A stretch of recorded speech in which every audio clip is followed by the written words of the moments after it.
The Ferengi called it Grog. Covered in mange with eyes too big for its skull, the creature was an embarrassment to the otherwise meticulously groomed species. No one suspected that Grog held the key to the galaxy's survival. The space station, a colossal metal spiderweb clinging to a lonely asteroid, throbbed with a chaotic energy. A cacophony of alien languages bounced off the chrome corridors, mingling with the sizzle of nutrient paste dispensers and the rhythmic hum of the station's life support systems.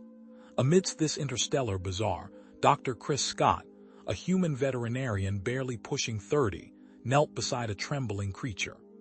"Easy there, buddy," Chris murmured, his voice a calm island in the storm of the station. The creature, a canine-like being of indeterminate origin, flinched at his touch. Its fur, patchy and inflamed with mange, revealed a skeletal frame beneath. Ribs protruded like a washboard under the thin, diseased skin.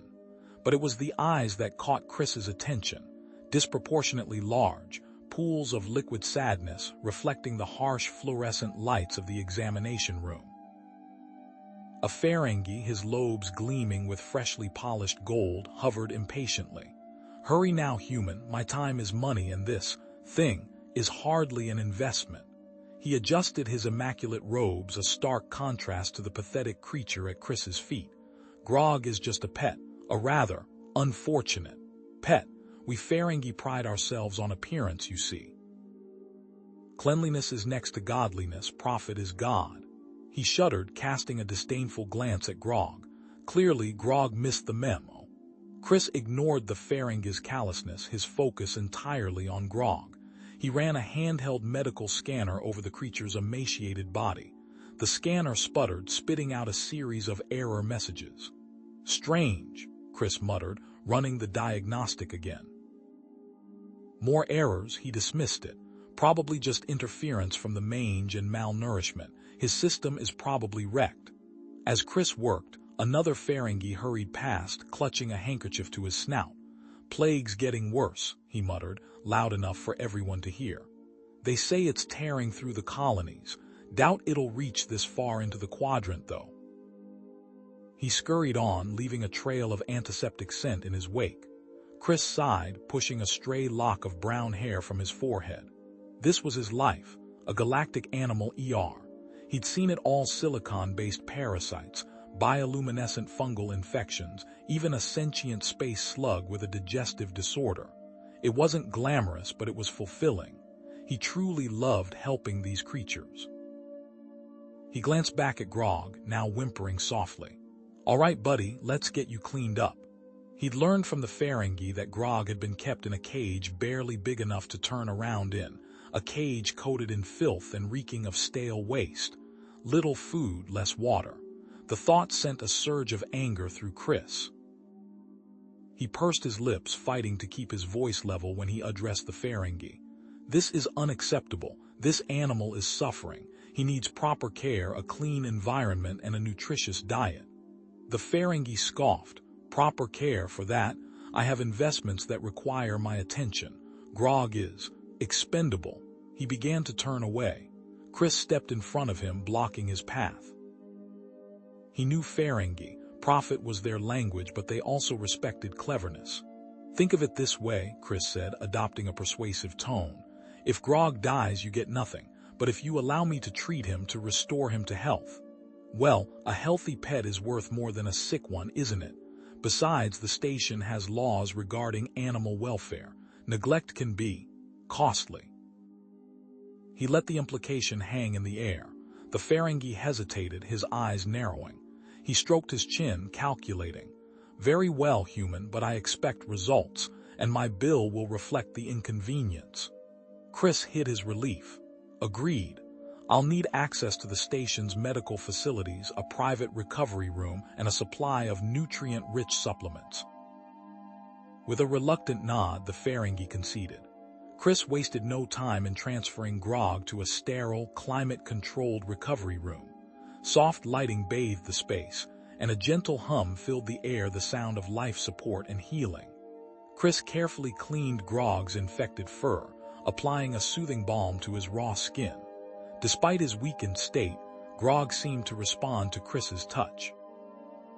He licked Chris's hand weakly, his tail giving a tentative thump against the padded floor. A flicker of something akin to intelligence sparked in those oversized eyes. Chris felt a pang of sympathy and a surge of perseverance. As Grog rested, Chris ran another scan, this time focusing on a peculiar scar on the creature's left hind leg. It was a series of raised welts, arranged in a spiral pattern. The scanner still malfunctioned, but Chris managed to get a partial reading. He cross-referenced the data with the station's extensive xenobiological database. The results were fragmented, incomplete. A handful of obscure journal articles mentioned a similar scar pattern, attributing it to a rare symbiotic parasite found on a long-lost, unnamed host species. The parasite was said to grant its host incredible resilience, but at a terrible cost. Suddenly, a klaxon blared through the station. Red lights flashed. A synthesized voice boomed over the intercom. "Attention all personnel. Quarantine initiated. The Ferengi plague has spread beyond containment. No species is immune. Repeat, no species is immune. All personnel report to designated quarantine zones immediately. Immediately. All personnel report to designated quarantine zones immediately." The announcement blared again, echoing down the narrow corridor. Chris watched as a wave of frantic beings surged past his clinic door, a chaotic mix of species jostling for space. Medical staff, their faces etched with exhaustion, struggled to maintain order, their voices hoarse from shouting instructions. The air hung thick with the metallic tang of recycled air and the sharp scent of disinfectant.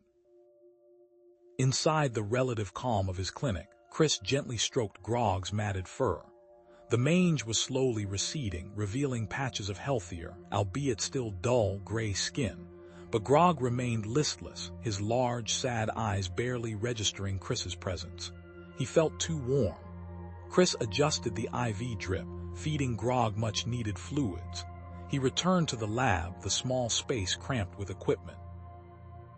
The centrifuge whirred, a high-pitched whine that cut through the station's general cacophony. Chris carefully extracted the vials of Grog's blood, their contents a disturbing shade of violet.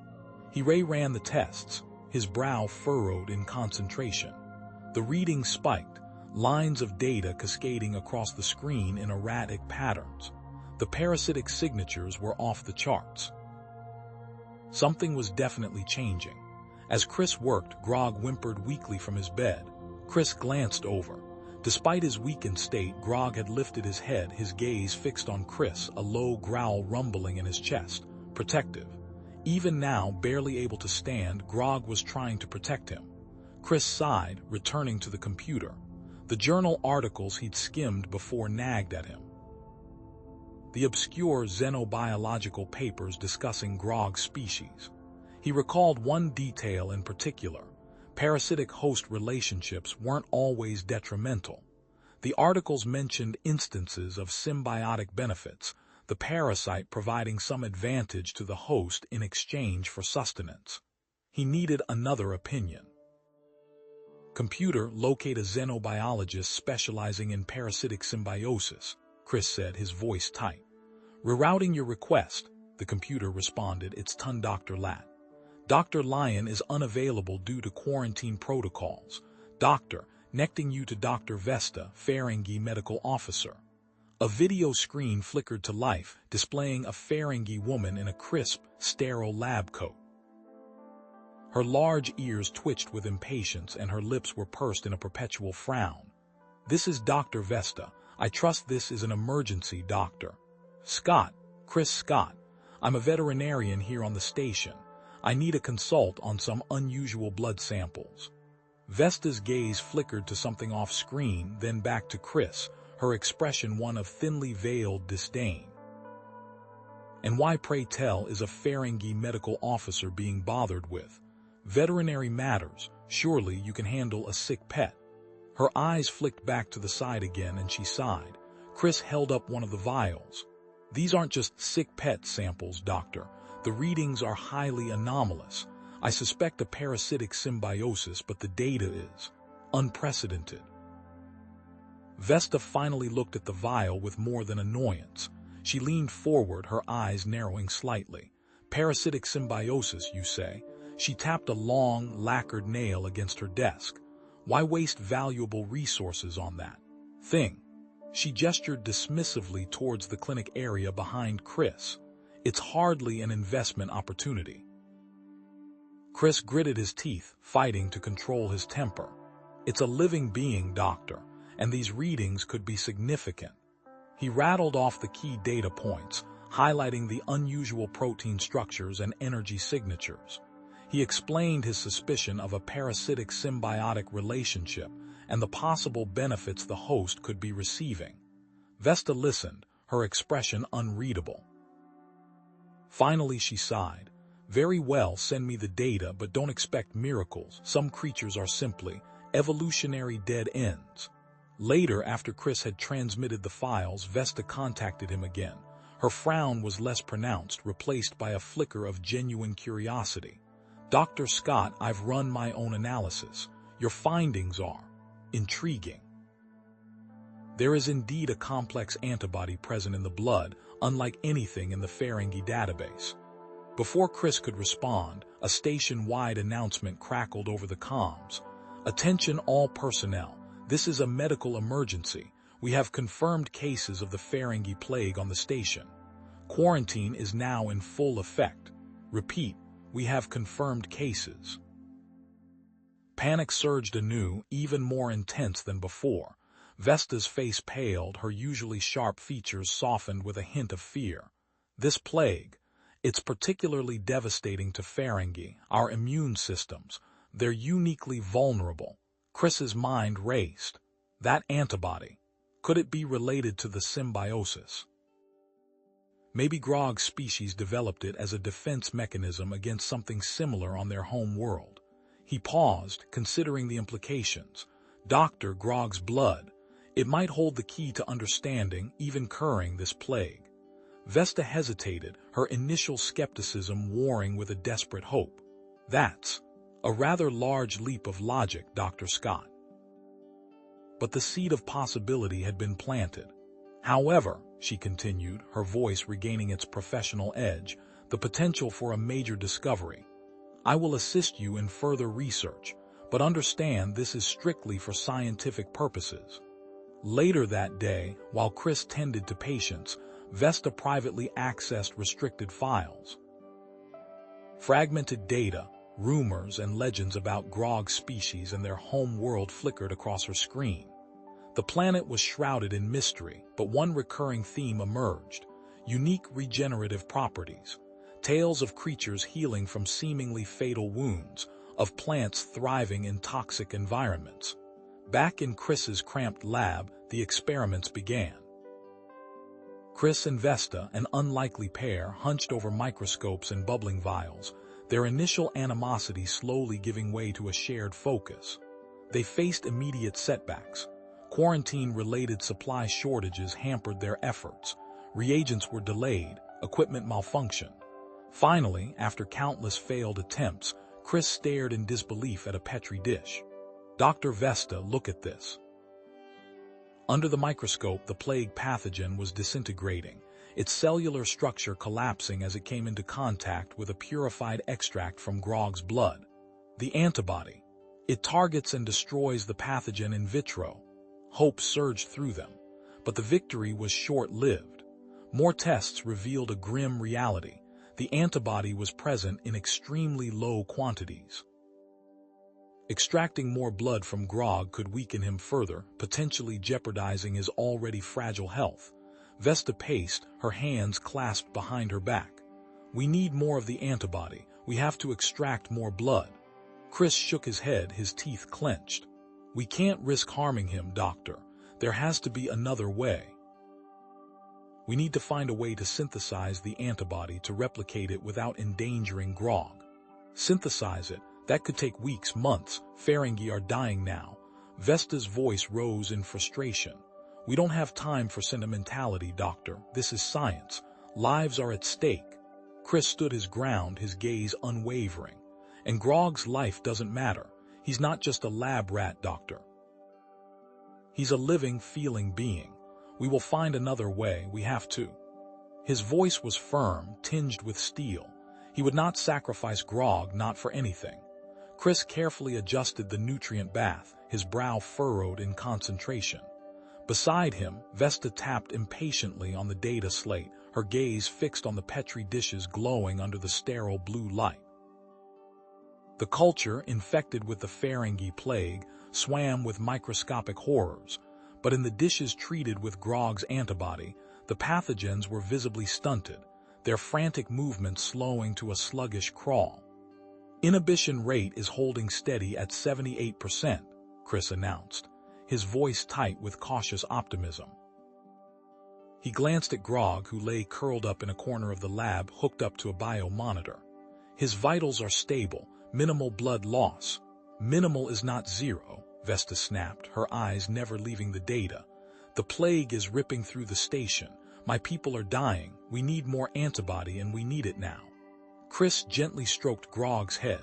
And we need a healthy Grog. We can't just drain him dry. This is a living being, not a reagent dispenser. He carefully disconnected a sensor. Besides, the more stressed he gets, the less effective the antibody will be. It's basic biology. Basic biology won't stop the plague, Vesta retorted, her voice rising. We're talking about countless lives, Chris. Surely one ugly dog is worth the sacrifice. Chris turned, his eyes flashing with anger. He's not just one ugly dog, Vesta. He's a sentient creature who deserves our respect and care. And frankly, I'm not sure your species deserves saving if that's the attitude you're going to take. The air crackled with tension. Grog, sensing the shift in mood, whimpered softly and nudged Chris's hand with his wet nose. The simple gesture, a plea for reassurance, seemed to deflate Chris's anger. He sighed and knelt down, burying his face in Grog's matted fur. Okay, he mumbled, his voice muffled. You're right. We need to find a balance. Just then, Vesta's data slate chimed, displaying an incoming video call. Her face paled as she saw her parents' haggard faces staring back at her. Vesta, darling, her mother croaked, her voice weak. The quarantine. They say it's getting worse. So many are sick.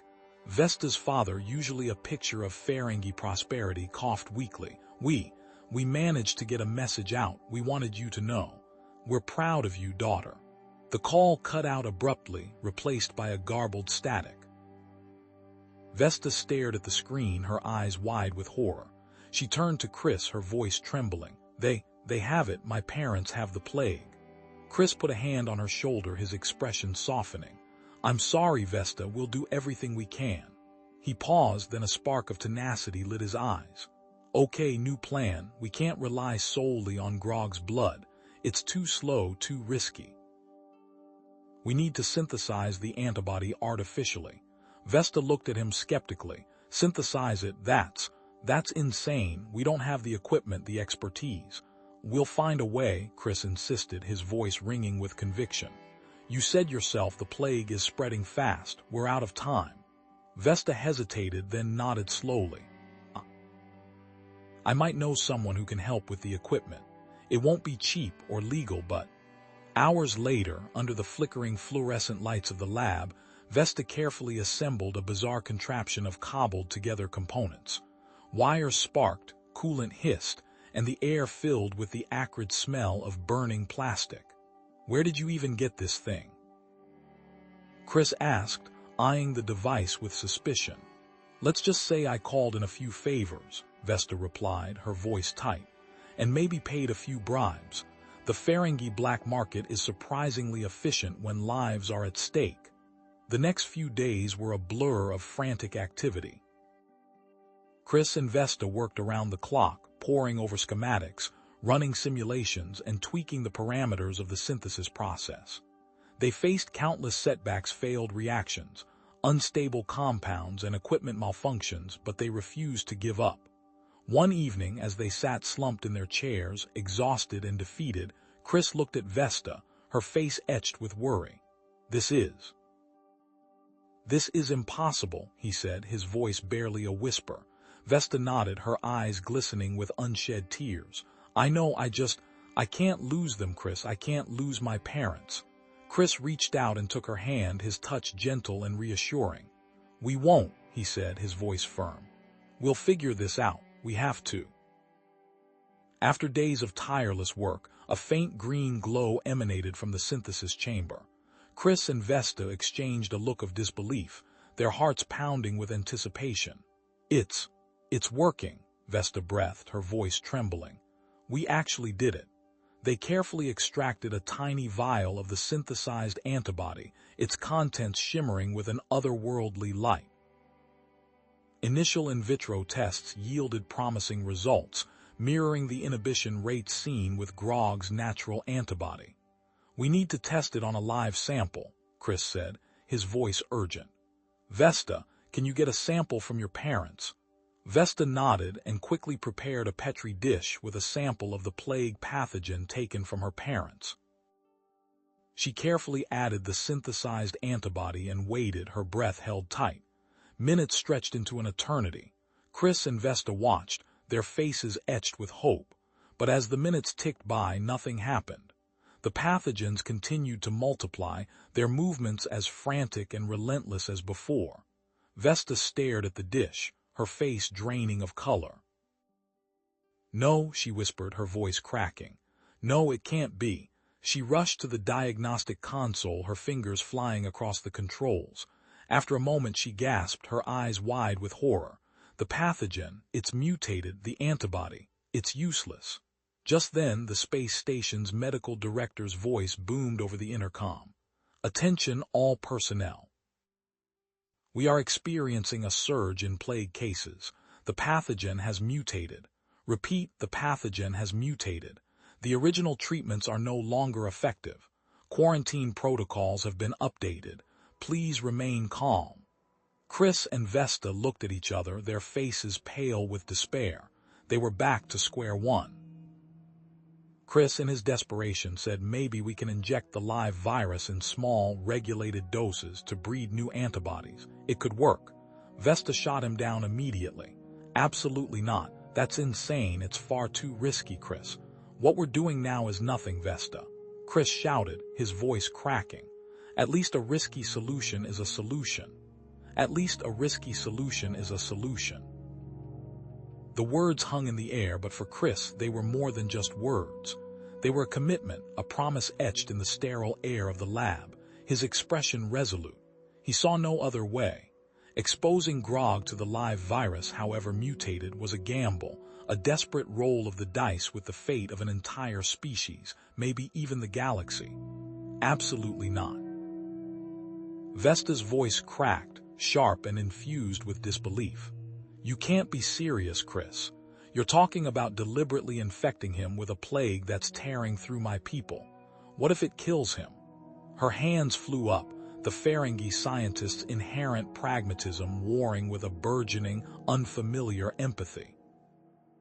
Chris scrubbed a hand through his hair, the weight of the decision pressing down on him. "I know it's risky, Vesta, believe me, I do, but the original antibodies aren't working. The plague is evolving faster than we can keep up. We need a new response, a stronger defense. Grog's our only hope. If we carefully manage the dosage, we might trigger a new antibody response, one that can actually fight this thing." Days blurred into a frantic race against time. With the station under near total lockdown and the plague spreading, Chris worked in a feverish hush, calibrating equipment, preparing viral samples and running simulations. He told Vesta he was running more tests on the existing antibodies, but secretly he was readying Grog for the exposure. Vesta, however, wasn't fooled. She found him late one night hunched over a complex array of injectors and monitoring devices, his face illuminated by the cold blue light of the equipment. "What is all this, Chris?" Her voice was low, dangerous. Chris sighed, defeated. He straightened up, meeting her gaze. "I'm preparing to expose Grog to the virus." "You're what?" Vesta exploded, her voice echoing through the lab. "I forbade you from doing this. This is insane. You can't just play God with his life." I'm not playing God, Vesta. I'm trying to save lives. Your parents' lives. Everyone on this station, everyone on Faringenar.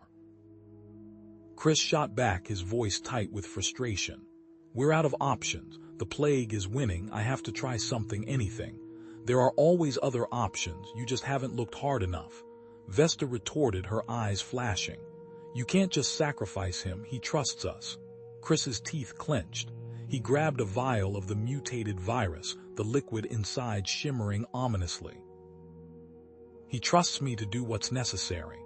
He turned away from her towards Grog's enclosure.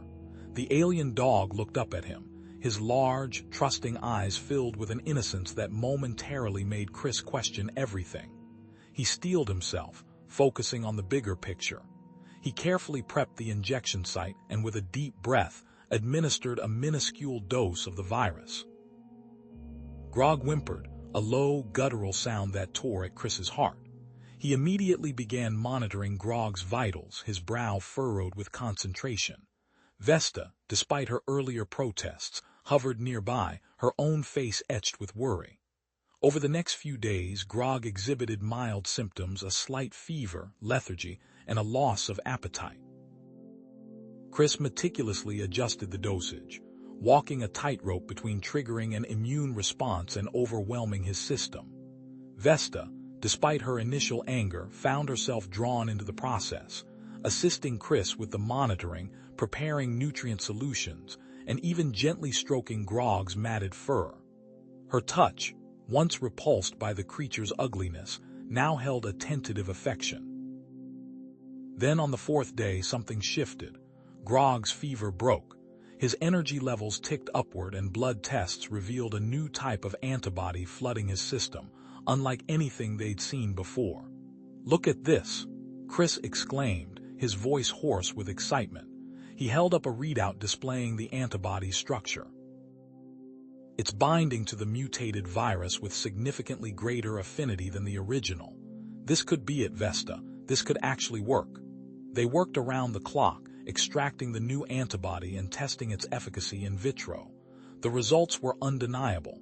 The new antibody neutralized the mutated virus with remarkable speed and efficiency. Vesta's communicator chirped, a priority alert. She answered it, her face paling as she listened. That was my brother, she said, her voice trembling. My parents, their conditions are worsening rapidly. They don't have much time. She looked at Chris, her eyes pleading. We need to accelerate the testing. We need to get this cure to them now. As they celebrated their breakthrough, a coded message flashed across their console, originating from an unknown source. Chris frowned, initiating the decryption sequence. The message scrolled across the screen. Beware. Ferengi faction opposes cure. Sabotage imminent. Protect asset. Vesta gasped, her hand flying to her mouth. A faction, but who would want to stop the cure? She looked at Chris, her eyes wide with disbelief. This can't be true. Chris's mind raced. Grog, he was the asset. He had to get him to safety. We need to move Grog now to a more secure location. Where? Vesta asked, her voice barely a whisper. I know a place, Chris said, already heading towards Grog's enclosure. It's deep within the station, heavily shielded. No one will think to look for him there. Chris, wait. Vesta grabbed his arm, her grip surprisingly strong. That location. It's close to Elder Frum's restricted zone. That's a powerful Ferengi if he's involved in this faction. Chris shook his head, dismissing her concerns. It's the safest place on the station. I'm not taking any chances. He scooped Grog up in his arms, the alien dog whimpering softly. We're going now. Vesta watched him go, her face a mask of worry and indecision. As Chris disappeared down the corridor, she surreptitiously activated her comm, her fingers flying across the keypad. A single, coded message was sent. He's moving him. Sector Gamma 7, Elder Frum's zone.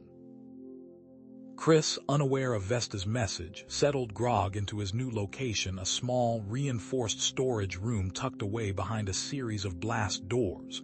He stroked Grog's head reassuringly. You'll be safe here, buddy. I promise. He sealed the door, confident that he had done everything he could to protect him. He was wrong. Ferengi Science Council. Chris muttered, tracing a finger over the spiraling glyphs of the coded message. This isn't some random thug, this is internal. Vesta's mandibles twitched, a sign of deep unease. It could be anyone, but if I had to guess, I'd say Krill. Krill, the one you said was angling for your position. Chris asked, remembering their earlier conversation. She nodded, her gaze distant. He's ambitious, ruthless, but to sabotage the cure, it's unthinkable. Unthinkable, but not impossible. This station has surveillance, right? Let's see where Krill's been, who he's been talking to. Vesta recoiled. Absolutely not, accessing the station's surveillance system without authorization. It's a massive security breach.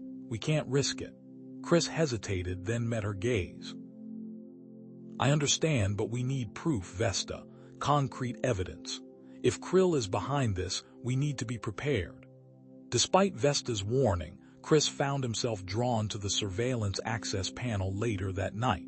He bypassed the primary security protocols, his fingers flying across the interface. Minutes later, grainy images flickered across the screen. Krill, cloaked and hooded, meeting with a known Orion Syndicate enforcer in a deserted cargo bay. The next morning, Chris found Vesta pacing outside his quarters. Her face was a mask of fury. You accessed the surveillance system. You violated my trust, Chris. I told you not to. I know, and I'm sorry, Chris said, holding up his hands in a placating gesture. But I needed to be sure. I needed to know if Krill was really involved. Look, I have proof he's working with criminals. He showed her the images. Vesta stared at the screen, her expression shifting from anger to disbelief. This changes everything. But what do we do? How much do we tell the council? Do we expose Krill now or wait?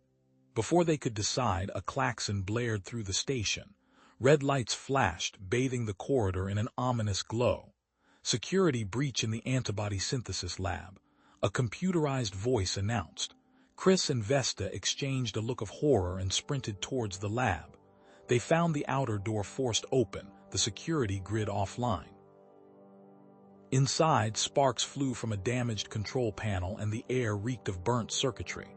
The antibody synthesis equipment lay in ruins, wires hanging loose, components shattered. They were trying to destroy it, Vesta whispered, her voice trembling. They almost succeeded. The sabotage had been interrupted, but not before significant damage was done. Chris ran a diagnostic on the remaining equipment. The synthesis process is compromised. We can't produce any more antibody for at least another few days, and what's left? He trailed off, his face grim. It's not enough, Vesta finished, her voice flat. Not nearly enough to treat everyone who's infected. We need to move up the delivery time for the treatment, Chris said. Now. Chris, his mind racing, formulated a plan. I'll create a diversion, draw attention away from the lab. You get the remaining antibody to your parents. Get them treated immediately. Vesta hesitated. It's too dangerous. It's the only way, Chris insisted. While Chris staged a false alarm in the station's lower levels, reporting a non-existent containment breach, Vesta, clutching the vial of precious antibody, raced towards her parents' quarters. As she rounded a corner, two hulking figures stepped out of the shadows, blocking her path. Krill's henchmen. Going somewhere, little scientist. One of them sneered, reaching for her. Just then, Chris burst onto the scene, tackling the lead thug. Vesta, go, I'll handle them. A fierce brawl erupted, Chris using his agility and quick thinking to evade the larger, stronger attackers. During the struggle, the vial containing the antibody slipped from Vesta's grasp, clattering to the floor. A hairline crack spiderwebbed across its surface. Vesta, ignoring the fight, scrambled to retrieve the vial. She held it up to the light, her heart sinking. Most of the precious liquid had leaked out. Only a small amount remained. Her face contorted in anguish. Not enough for both her parents. A choice had to be made. An impossible choice. She looked at Chris, his face bloodied but determined, holding off the attackers. She thought of her parents, their lives hanging in the balance. I have to choose, she stammered, her voice thick with emotion. There's only enough for one. With trembling hands, Vesta rerouted to her mother's quarters. Later, back in Chris's quarters, the adrenaline had worn off, leaving behind a hollow ache. Vesta sat on the edge of the bed, her eyes red-rimmed. "I treated my mother," she said, her voice barely a whisper. "It gave her the best chance. I don't know if it will work." Chris put his arm around her, offering silent comfort. "We'll get through this, Vesta. We'll expose Krill. We'll make him pay for what he's done." As if on cue, Chris's comm unit crackled to life. An urgent voice filled the room.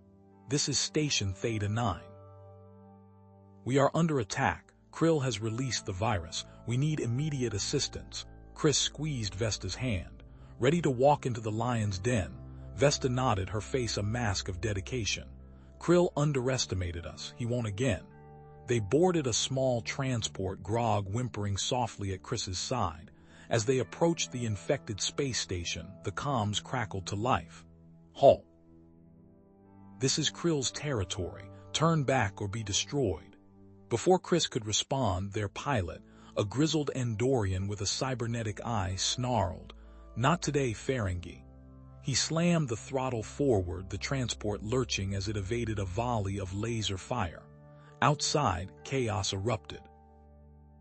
Krill's allies, a ragtag fleet of bounty hunters and disgruntled miners, clashed with the station's security forces. Explosions rocked the void, painting the darkness with fleeting bursts of light. "Hold tight," the pilot yelled as he weaved through the debris field. Inside the transport, Chris secured Grog with a harness. "Stay close, buddy. It's going to get rough." The transport docked with a shudder. As the doors hissed open, they were met by a squad of heavily armed Ferengi mercenaries. "Krill sends his regards," their leader sneered. Before the mercenaries could react, Grog, with a surprising burst of speed, darted between their legs, knocking them off balance. Chris and Vesta followed close behind, using the confusion to their advantage. "He's more than just an ugly dog," Vesta muttered, firing a stun blast that disabled one of the mercenaries. They fought their way through the corridors, Grog proving to be an unexpectedly effective combatant. He seemed to anticipate the mercenaries' movements, dodging blaster fire and tripping them with uncanny precision. Finally, they reached the station's control center. The door was sealed, a complex energy field shimmering across its surface. "Stand back," Vesta said, pulling out a data pad. "I know this system. Krill probably thought he was clever, but he used a standard lockout code." As Vesta worked, Chris kept watch, his pulse rifle trained on the corridor. "Hurry, Vesta. I don't think we bought ourselves much time." Vesta typed furiously, her fingers flying across the pad. "Almost there." The energy field flickered and died. The door slid open. Inside, Krill stood before a bank of consoles, his face contorted with rage. "You fools, you dare interfere with my plans." "Your plans end here, Krill," Vesta said, her voice steely. She raised her own data pad. "I'm broadcasting evidence of your sabotage to the Ferengi Council. Your crimes will be exposed." Krill lunged for her, but Grog intercepted him, leaping onto his chest and knocking him to the ground. Chris quickly secured Krill's hands with restraints. Cornered, Krill looked at Vesta, a flicker of fear in his eyes. You wouldn't kill me, would you? Not one of your own kind." Vesta stared at him, her expression unreadable. For a moment, Chris thought she might give in to her anger, but then she sighed and shook her head. "No, Krill, I won't, but you will face justice." She activated her comm. "Security, come and take this traitor into custody." As the security officers dragged Krill away, Vesta turned to Chris. "The vaccine distribution system is locked down. He must have anticipated us getting this far." Chris examined the console. A complex pattern of lights pulsed across its surface. "Looks like some kind of sensory lock. It's not responding to any of my override codes." Grog whined, nudging Chris's leg. He then turned his attention to the console, sniffing and pawing at the pulsing lights. "What is it, Grog?" Chris asked. Grog barked softly, then began to press his nose against specific points on the console, following the pattern of lights. He's solving it," Vesta said in disbelief. his unique sensory abilities. He's seeing something we can't. With a final nudge, Grog pressed his nose against the central point. The console beeped and the lockdown disengaged. He did it, Chris exclaimed. He actually did it. Vesta quickly activated the distribution system, releasing vaccine now, all sectors receiving. A wave of relief washed over them as the station's ventilation system began to pump the vaccine into every corner. The spread of the virus was halted. Back on the main space station, the Ferengi Council, now fully aware of Krill's treachery and Grog's importance, exonerated Chris and Vesta.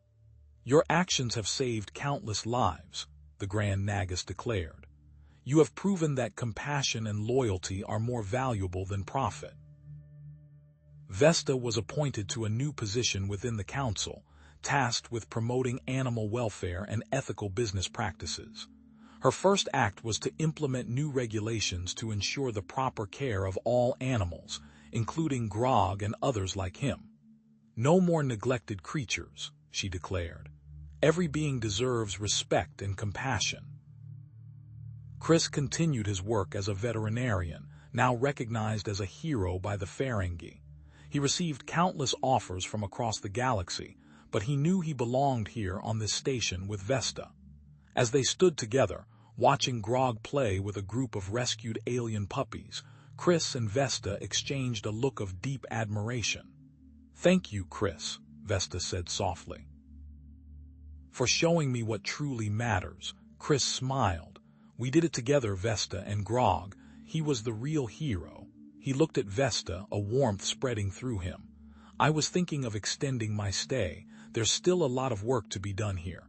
Vesta's eyes sparkled. "I'd like that very much."